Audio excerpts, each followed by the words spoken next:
UPPL नि धौ बाप एकट जागोदान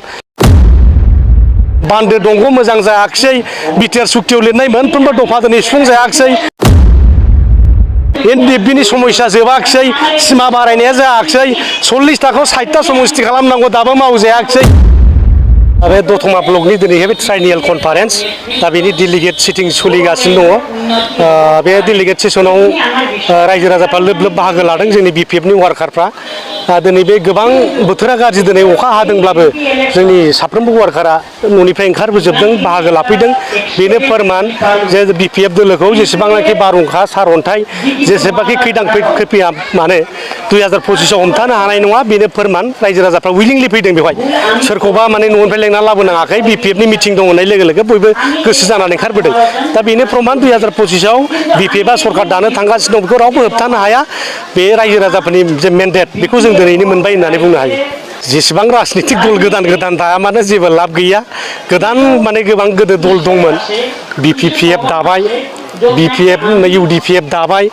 अनेकथा पार्टी दाबाय गाव हारसिंनो थैलांजोब्बाय बे समनि दाहाराव रावबो गाबथानो हायाखै दा बेबो ओरैबायदि दाहाराव सोलिनानै दङ BPF नि जे मोनसे दाहार बेवहाय रावबो गसंथानो हाया आरो बे दैमाखौबो बारनो हाया बेबादि मोनसे दाहारा सोलिगासिनो दङ गतिके आल्टिमेटलि बे BPF आव बयबो ज' जाजोबगोन आरो दानो हायोबाथ' मोजांसो जोंहा BPF आ मोजां माने माखासे माने लाइक माइन्डेड दिनैहाय माने UPPL NDFB लाइक माइन्डेड मानसिफ्रा जुदि NDFB आ गोदान दायोबा बे दा UPPL आव भट होग्रामोन बिसोर बे भटआ गावनानै थांगोन जोंहा आरो लार्जेस्ट मेजरिटि जानायनि मोनसे सुबिदायासो दङ जों खोनाबाय थादों दा गोबां मोनसे पलिटिकेल पार्टि ज' माने गोदान जोनोम जासिगोन होनबाय थादों सोरबाया डेपुटि चिफनि लबाव माबा माबि केम्पेइन खालामबाय थादों मादों बिदि खोनाबाय थादों दा जेखि जाया जोंनि BPF आव जेबो खहा खालामा जोङो BPF आ रायजो राजाफोरजों दङ रायजो राजाफ्रानो दानानै निसाय रायजो राजानो जोंखौ आदर खालामगासिनो दङ आरो बेनो फोरमान जे थांनाय जोङो MP इलेक्सनाव हारसिङै गेलेनानै जे जोङो एथ' बुरजा भट मोनदों 4.5 लाख जोंनि बिरोधि दल मोनब्रै मोनबा पार्टी नांनानै ज' जाब्लाबो जोंखौ माने फेजेनदोंबो होननो हाया क'क्राझारावथ' जों देरहाजोबदोंआनो बुंजायो दा जोङो थांनाय बारनि जेनाखि इलेक्सन 25टा MCL समस्ति देरहाखादों देट मिन्स सरकारा अलरेडि जोंना जाखानानै दङ दा फैबाय थानाय BTC इलेक्सनावथ' आरो 25टा मोननो 30टा बारगोन जों बेखौ आसा खालामनो हायो मानो होनोबा MP नि इलेक्सना आलादा आरो MLA इलेक्सना आलादा काउन्सिलाव बयबो BPF खौ लुबैयो जे बिराद धौ दंमोन थांनाय बाराव UPPL नि धौ बाप एकट जागोदान बिसोर सानदोंमोन 25टानि बारा मोनगोन दा नुबाय 11टाल' देरहादों थांनाय बाराव इसेग्राब दंमोन आथा दाथ' दिनै प्रमद बर'आ BTR सुक्तिबो मोनसेबो मावनो हायाखिसै सेंग्रा सिख्लाफोरनो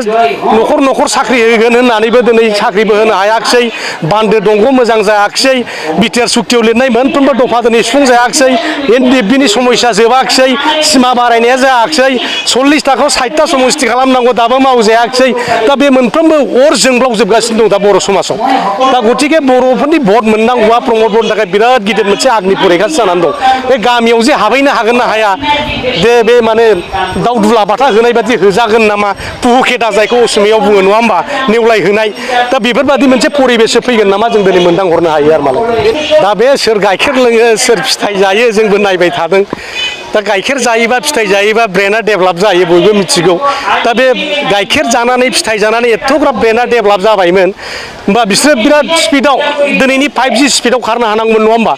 5G स्पिडआव खारनांगौमोनबा BTC आव बे मोनब्रै मोनबा जिल्लायाव दा बिथांमोननि मावनायजों डेभेलप जेरखम सुइजारलेण्ड खालामनो नागिरदोंमोन दा मोगथां महर मोनफैनांसिगौमोन दा बे बिथांमोना बुजिबाय बे गाइखेर जानानै फिथाइ जानानै जे डिसिसन लादों बे डिसिसना ओंखाम जाग्राफोरजों हाया माइरं जाग्राफोरजों हाया बेखौसो फोरमान होनाय जादों आरो मालाय दा बे बिथांमोना जे फिथाइ सामथाइ जानानै इसेग्राब डेभेलपमेन्ट जानानै जे खामानि मावनो हायाखै बेखौ बिथांमोना गावसोरनो फोरमान होनानै लाबाय रायजो राजासो बिजिरगोन गाइखेर जाग्राया बांसिन मावनो हायो ना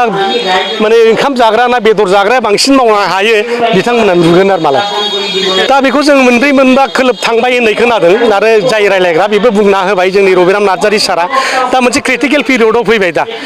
आरो स्पस्ट बिथांमोना आगोलाव बुंबाय थादोंमोन प्रमद बर'आनो चिफ जागोन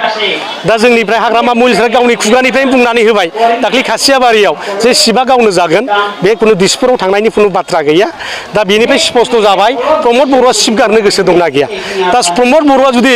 दिनैहाय जुदि जाथिनि सार्थआव बा बिटिसिनि सार्थआव जुदि खौसे जानो लुबैयोबा गाबोन डिक्लेयार होनानै लाथों आंनो शिब नांला आङो बिटिसिनि सार्थआव केबिनेट मन्थ्रि जानानै आङो आसाम स्टेटआव खामानि मावहैसै माखासे दिनै बुंनांगोन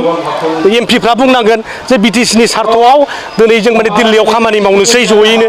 दिनै एबसुआ बुंनो हानांगोन रुल खालामनो हानांगोन प्रमद बर' नों 4 बोसोराव जेबो खालामनो हायाखै गतिके नों शिब जानो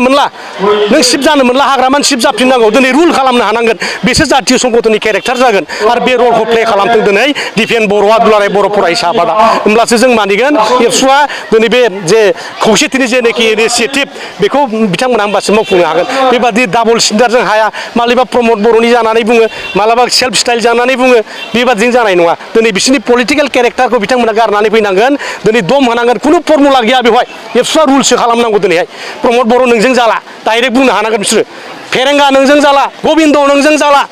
गतिके नोंसोर रिट्रिट जाजोबदो जोङो मिलायनोसै 20ता बोरै गेलेनो हायो फैबाय थानाय 2026आव सोरखौ MLA खालामनांगौ सोरखौ MP खालामनांगौ जों डिसाइड खालामसिगोन गतिके नोंसोर जिराय बेफोरबादि बाथ्रा बुंनो हानांगोन दिनै एबसुआ होमब्लासो दिनै बे खौसेथिया जाफुंगोन नङाबा बेबादि शिबनि लबि खालामबाय थानाय मन्थ्रिनि लबि खालामलायबाय थानाय गावबागाव साइसआव बुंबाय थानाय मालाबा गाइखेर जानायनि माबानि लोंनाय जानायनि नामाव बेबायदि गावजों गाव प्रपागेन्डा होलायनानै मुं सुलायनानै मालाबाबो खौसे जानो हाया दिनै एबसुआ रुल होदों आं बेखौ दिनै खावलायदों